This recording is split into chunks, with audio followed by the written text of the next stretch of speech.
vanhu vobuda vataura masviko vachiti aiwa nyika yazosvika aiwa paemarson damuzomuna angagwazi downfall voda kukuti zvarongewa nevakomana tikatarisa mawour veterans pamwe chete nemainternal structures zvinyatsikuonekwa kunzi aiwa vakomana vana Owen Mudha Ncube panapa vachizopedwa nemazano. Sanapinda masviko anodanyuka panapa kuti bosubscribe like or on the bell icon.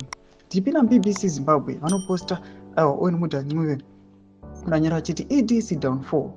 In their press yesterday, all veterans accused the former state security minister, who is the current minister of Midlands province, Mufati Nambo, Nkabazwe, Owen Mudha Ncube, of being the man behind the deaths of army generals. So he was deployed to that ministry for a mission. Some few days, BBC Zimbabwe reported that Owen Mudha Ncube is the man behind 2030 because he wants to protect himself.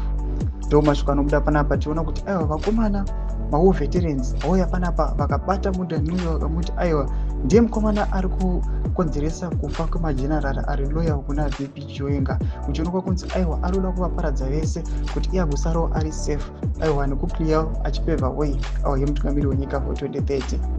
Mashoko nemaaccusations atiri kuona ari kuiswa pana Owen Mudha Ncube as a step to stop the 2030 agenda kana kuextenda the term yemutungamiri wenyika yeZimbabwe. Tudze mafungiro enyu muri kudi pamusoro pechiitiko ichi. Aiwa mina comment section medu mutudze mafungiro enyu, so subscribe or like, turn on the bell icon.